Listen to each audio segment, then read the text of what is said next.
आइए दोस्तों, आज जानते हैं विनायक दामोदर सावरजी के बारे में। विनायक दामोदर सावरजी का जन्म 28 मई 1883 को हुआ और उनका कार्यकाल 26 फरवरी 1966 तक चला। भारत के क्रांतिकारी, स्वतंत्र सेनानी, चिंतक, समाज सुधारक, इतिहासकार, कवि, ओजस्वी वक्ता तथा दूरदर्शी राजनेता थे। उनके समर्थक उन्हें वीर सावरकर के नाम से संबोधित करते थे। हिंदू राष्ट्रवाद की राजनीतिक विचारधारा हिंदुत्व को विकसित करने का बहुत बड़ा श्रेय सावरजी को दिया जाता है। वे एक वकील, राजनीतिज्ञ, कवि, लेखक और नाटककार थे। उन्होंने परिवर्तित हिंदुओं के हिंदू धर्म को वापस लौटाने हेतु सतत प्रयास किए एवं इसके लिए आंदोलन चलाए। उन्होंने भारत की एक सामूहिक हिंदू पहचान बनाने के लिए हिंदुत्व का शब्द गढ़ा। उनके राजनीतिक दर्शन में उपयोगितावाद, तर्कवाद, प्रत्यक्षवाद, मानवतावाद, सार्वभौमिकता, व्यवहारवाद और यथार्थवाद के तत्व है। हिंदू महासभा के वह प्रमुख चेहरा थे। आइए जानते हैं उनके प्रारंभिक जीवन के बारे में। विनायक जी सावरकर का जन्म महाराष्ट्र, उस समय बॉम्बे प्रेसिडेंसी में नासिक के निकट भागुर गांव में हुआ था। उनकी माताजी का नाम राधाबाई तथा पिताजी का नाम दामोदर पंत सावरकर था।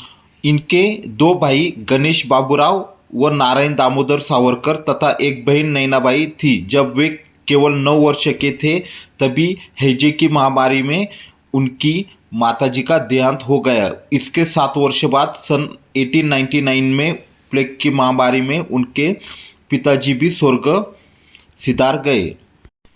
इसके बाद विनायक जी के बड़े भाई गणेश ने परिवार के पालन पोषण का कार्य संभाला। दुख और कठिनाई की इस घड़ी में गणेश जी के व्यक्तित्व का विनायक जी के ऊपर गहरा असर पड़ा।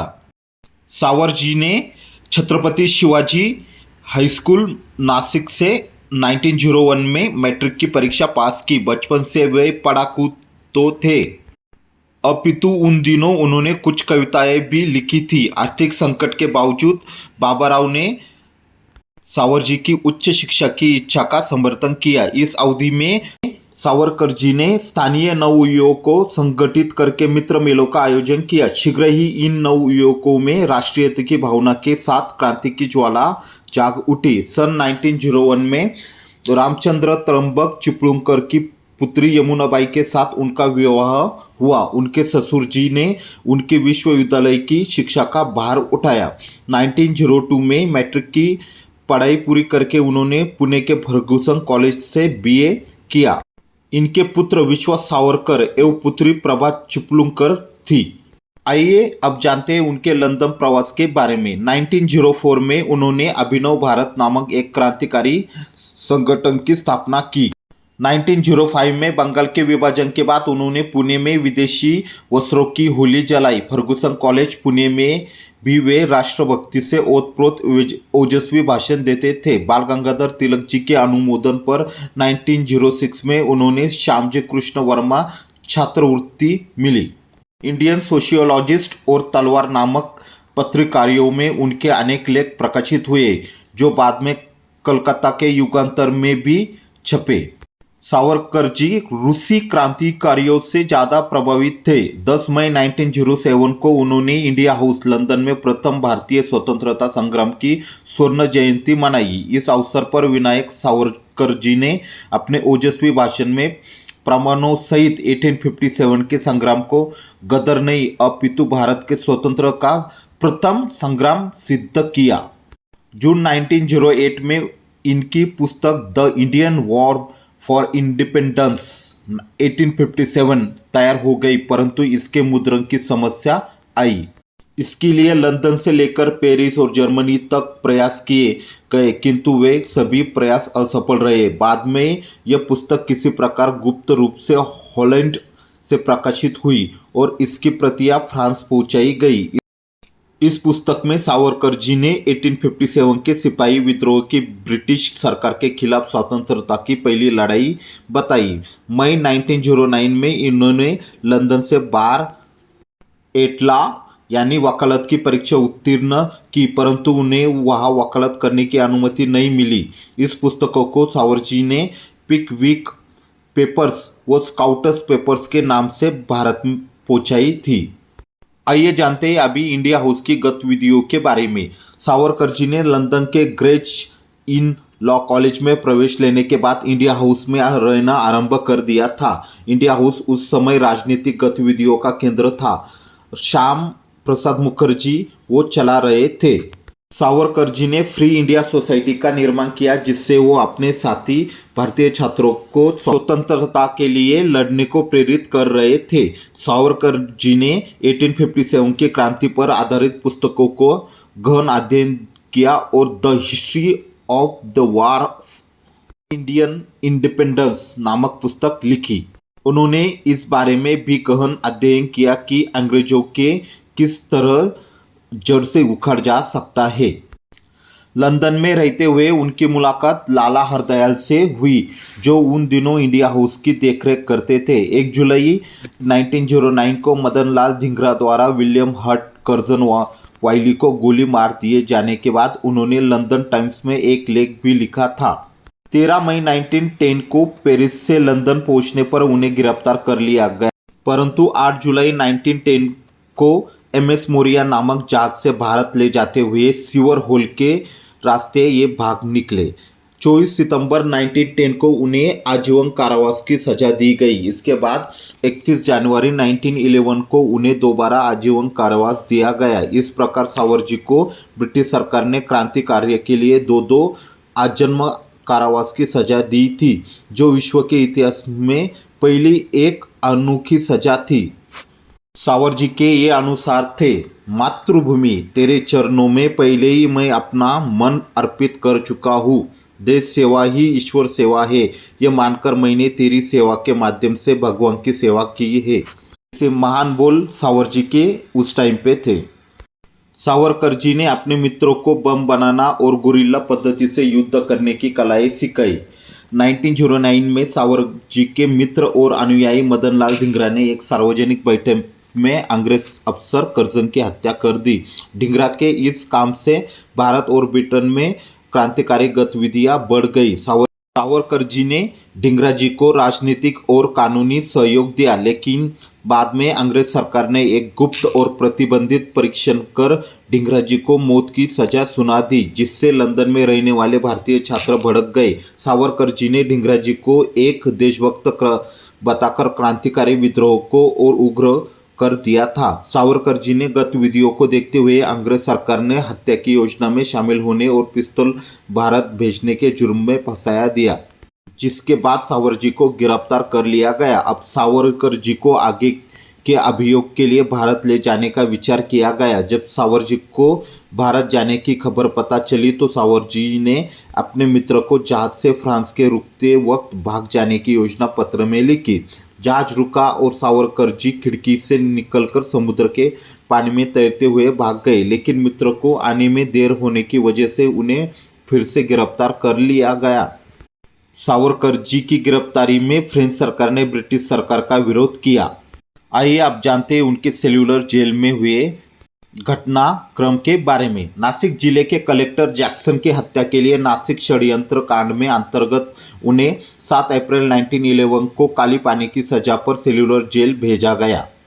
उसके अनुसार यहाँ स्वतंत्रता सेनानियों को कड़ा परिश्रम करना पड़ता था। कैदियों को यहाँ नारियल छिलकर उसमें से तेल निकालना पड़ता था। साथ ही उन्हें यहाँ कोल्हू में बैल की तरह जूतकर सरसों और नारियल आदि का तेल निकालना होता था। इसके अलावा उन्हें जेल के साथ लगे वो बाहर के जंगलों की साफ सफाई कर दलदली भूमि व पहाड़ी क्षेत्र को समतल भी करना पड़ता था। रुकने पर उनको कड़ी सजा व बेत व कोड़ों से पिटाई भी की जाती थी। इतने पर भी उन्हें भरपेट खाना भी नहीं दिया जाता था। सावरकर जी 4 जुलाई 1911 से 21 मई 1921 तक पोर्ट ब्लेयर की जेल में रहे, यानी कि 10 साल तक वो पोर्ट ब्लेयर की जेल में रहे। 1921 में सरदार वल्लभ भाई पटेल जी और बाल गंगाधर तिलक जी के कहने पर ब्रिटिश कानून ना तोड़ने और विद्रोह ना करने की शर्त पर उन्हें रिहाई हो गई। 2 मई 2021 को MS महाराजा नामक एक ही स्टीमर से दोनों सावरकरजी बंधु भारत की मुख्य भूमि पर पहुंचे और उन्हें रत्नागिरी जेल में रखा गया था। बाद में उन्हें पुणे के एरोडा केंद्रीय कारागार में ले जाया गया। जेल में उन्होंने हिंदुत्व पर शोध ग्रंथ लिखा। 6 जनवरी 2024 को कुछ शर्तों के साथ उन्हें एरोडा जेल से मुक्त कर दिया गया। शर्त यह थी कि दामोदरजी सावरकर सरकार की अनुमति के बिना रत्नागिरी जिले से बाहर नहीं जाएंगे और किसी राजनीतिक क्रियाकल्प में भाग नहीं लेंगे। आइए अब जानते हैं उनके रत्नागिरी में प्रतिबंधित स्वतंत्रता के बारे में।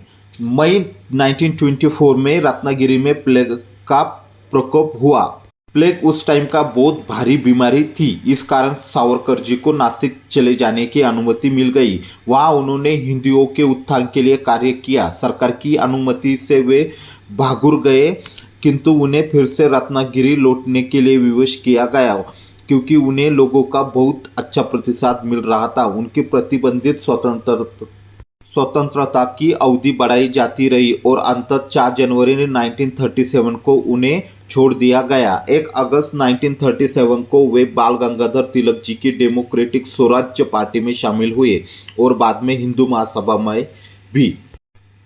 इस बीच 7 जनवरी 1925 को उनकी पुत्री प्रभात का जन्म हुआ। मार्च 1925 में उनकी भेंट राष्ट्रीय स्वयंसेवक संघ के संस्थापक डॉक्टर हेडगेवार से हुई। 17 मार्च 1928 को उनके बेटे विश्वास का जन्म हुआ। फरवरी 1931 में इनके प्रयासों में मुंबई में पतित पावन मंदिर की स्थापना हुई, जो भी सभी हिंदुओं के लिए समान रूप से खुला था।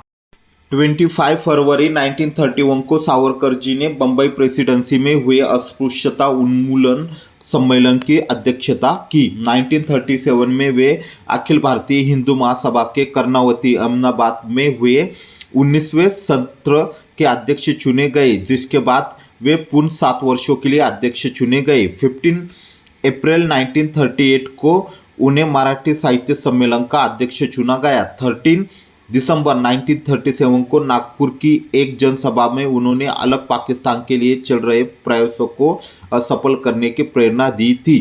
22 जून 1941 को उनकी भेंट नेताजी सुभाष चंद्र जी बोस से हुई। 9 अक्टूबर 1942 को भारत की स्वतंत्रता के निवेदन सहित उन्होंने चर्चिल को तार भेजकर सूचित किया।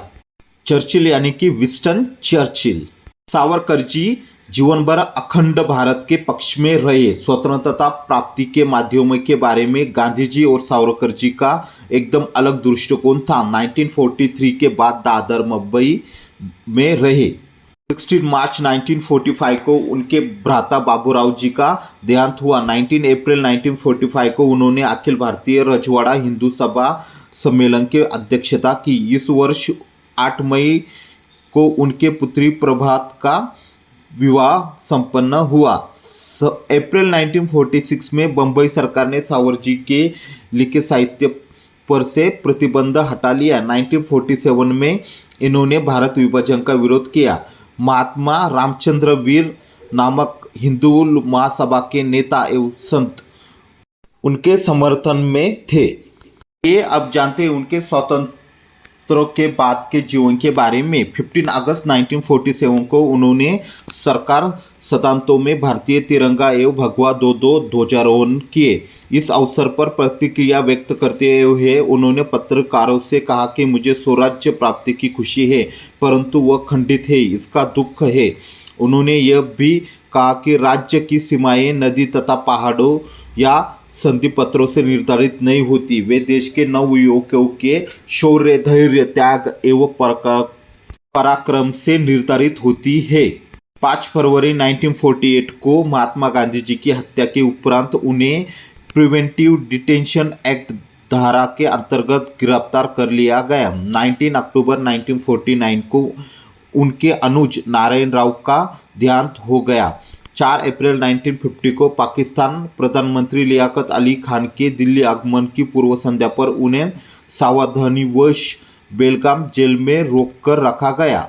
मई 1952 में पुणे की एक विशाल महासभा में अभिनव भारत संगठन को उसके उद्देश्य भारतीय स्वतंत्रता पूर्ण होने पर भंग किया गया। 10 नवंबर 1957 को नई दिल्ली में आयोजित हुए 1857 के प्रथम भारतीय स्वतंत्रता संग्राम के शताब्दी समारोह में मुख्य वक्ता रहे। 8 अक्टूबर 1949 को उन्हें पुणे विश्वविद्यालय ने डीलिट की मानद उपाधि से अलंकृत किया। 8 नवंबर 1963 को उनकी पत्नी यमुनाबाई चल बसी। सितंबर 1965 में उन्हें तेज ज्वर ने आ घेरा, जिसके बाद उनका स्वास्थ्य गिरने लगा। 1 फरवरी 1966 को उन्होंने मृत्यु पर्यंत उपवास करने का निर्णय लिया। 26 फरवरी 1966 को बंबई में भारतीय समयानुसार प्रांत 10 बजे उन्होंने पार्थिव शरीर छोड़कर परम धाम को प्रस्थान किया। गांधी जी की हत्या में सावरकर के सहयोगी होने का आरोप लगाया, जो सिद्ध नहीं हो सका। एक सच्चाई यह भी है कि महात्मा गांधी जी और सावरकर बंधुओं का परिचय बहुत पुराना था। सावरकर बंधुओं के व्यक्तिगत के कई पहलुओं से प्रभावित होने वालों और उन्हें वीर कहने और मानने वालों में गांधी जी भी थे। आइए अब जानते हैं सावरकर जी के विचारों के बारे में। सावरकर जी 20वीं शताब्दी के सबसे बड़े हिंदुत्ववादी रहे। विनायक दामोदर सावरकर जी को बचपन से ही हिंदू शब्द से बेहद लगाव था। सावरकर जी ने जीवन भर हिंदू, हिंदी और हिंदुस्तान के लिए ही काम किया। सावरकर जी को 6 बार अखिल भारतीय हिंदू महासभा का राष्ट्रीय अध्यक्ष चुना गया। 1937 में उन्हें हिंदू महासभा का अध्यक्ष चुना गया, जिसके बाद 1938 में हिंदू महासभा को राजनीतिक दल घोषित कर दिया गया। हिंदू राष्ट्र की राजनीतिक विचारधारा को विकसित करने का बहुत बड़ा श्रेय सावरकर जी को जाता है।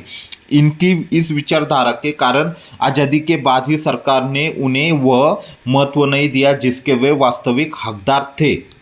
10 मई 1937 को सावरकर जी की नज़रबंदी रद्द की गई। नज़रबंदी से मुक्ति होते ही सावरकर जी को भव्य स्वागत किया गया। उनके नेताओं ने उन्हें कांग्रेस में शामिल करने का प्रयास किया, किंतु उन्होंने स्पष्ट कहा, कांग्रेस की मुस्लिम दृष्टिकोण की नीति पर मेरे तीव्र मतभेद है। मैं हिंदू महासभा का ही नेतृत्व करूंगा। सन 1937 से सन 1942 के बीच वे हिंदू महासभा के अध्यक्ष रहे। इस दौरान कई बार उन्होंने भारत की विदेशी नीति पर अपना रुख स्पष्ट किया था। खासकर जर्मनी और इटली के संबंध में वह ज़्यादा मुखर थे। वे हिटलर के बड़े प्रशंसक थे। इतालवी शोधकर्ता मर्जिया कासोलरी ने इस दौरान सावरकर जी द्वारा दिए गए भाषणों का संकलन किया है, जिसमें हिटलर और नाजी दर्शन के प्रति उनका लगाव दिखता है। जब भारत छोड़ो आंदोलन शुरू हुआ तो सावरकर जी ने हिंदू महासभा के सदस्यों से इसका बहिष्कार करने की अपील की थी। साथ ही कहा था कि जो जहाँ जिस पद पर काम कर रहे हैं वे अपने अपने पदों पर बने रहे। धार्मिक विचार उनके अब जानते हैं। सावरकर जी गाय को पूजनीय नहीं मानते थे, कहते थे कि गाय एक उपयोगी पशु है। सावरकर जी एक बुद्धिवादी व्यक्ति थे, परंतु कई प्रमाणों से लगता है कि ईश्वर में विश्वास रखते थे। मोपला पुस्तक की भूमिका में उन्होंने ईश्वर कृपा ऐसा शब्द प्रयोग किया। उनके समकालीन विद्वान आचार्य यात्रे ने क्रांतिकारकांचे कुलपुरुष सावरकर में लिखा है कि उनको दुर्गा देवी की मूर्ति के समक्ष स्वतंत्रता संग्राम में प्राणाहुति देने तक की प्रतिज्ञा की। इससे उनकी अस्तित्व का पता चलता है। सावरकर जी ने 10,000 से अधिक पन्ने मराठी भाषा में तथा 1500 से अधिक पन्ने अंग्रेजी में लिखे। बहुत कम मराठी लेखकों ने इनका मौलिक लिखा है। उनके सागरा प्राण तळमळला, हे हिंदू, नृसिंह प्रभो शिवाजी राजा, जयस्तुते, तानाजीचा पवाडा आदि कविताएं अत्यंत लोकप्रिय है। सावरकर जी की 40 पुस्तकें बाजार में उपलब्ध है, जिनके नाम है की अखंड सावधान असावे, 1857 चे स्वातंत्र्य समर, अंदमानच्या अंधेरीतून, अंधश्रद्धा भाग 1, अंधश्रद्धा भाग 2, संगीत उत्तर क्रिया, संगीत उपनिवास, ऐतिहासिक निवेदने, काळे पाणी, क्रांतिघोष, गरमागरम चिवडा, गांधी आणि गोंधळ, जातुचेतक निबंध, जोसेफ मॅझिनी, तेजस्वी तारे, प्राचीन औपचारिक महिला, भारतीय इतिहासातील 6 सोनेरी पाने, भाषा शुद्धी, महाकाव्य कमला, महाकाव्य गोमांतक, माझी जन्मठेप, माझ्या आठवणी नाशिक, माझ्या आठवणी पूर्वपीठिका, माझ्या आठवणी भगूर, मोपल्यांचे बंड, रणशिंग, लंडनची बातमीपत्रे, विविध भाषणे, विविध लेख, विद्यानिष्ठ निबंध, शत्रूच्या शिबिरात, संन्यस्त खडक आणि बोधिवृक्ष, सावरकरांची पत्रे, सावरकरांच्या कविता, स्फुटलेख, हिंदुत्वांचे पंचप्राण, हिंदुत्व पद पातशाही, हिंदू राष्ट्राचे दर्शन, किरणे, the Indian war of independence 1857 Savarkar द्वारा लिखित पुस्तक है जिसमें उन्होंने सनसनीखेज व खोजपूर्ण इतिहास लिखकर ब्रिटिश शासन को हिला डाला था। अधिकांश इतिहासकारों ने 1857 के प्रथम भारतीय स्वतंत्रता संग्राम को एक सिपाही विद्रोह था, अधिकतम भारतीय विद्रोह कहा था। दूसरी ओर भारतीय विश्लेषकों ने भी इसे तब तक एक योजनाबद्ध राजनीतिक एवं सैन्य आक्रमण कहा था जो भारत में ब्रिटिश साम्राज्य के ऊपर किया गया था। भारतीय जनता पार्टी यानी कि बीजेपी, इनका हिंदुत्व अभी भी स्वतंत्रवीर सावरजी के विचारों पर आधारित है।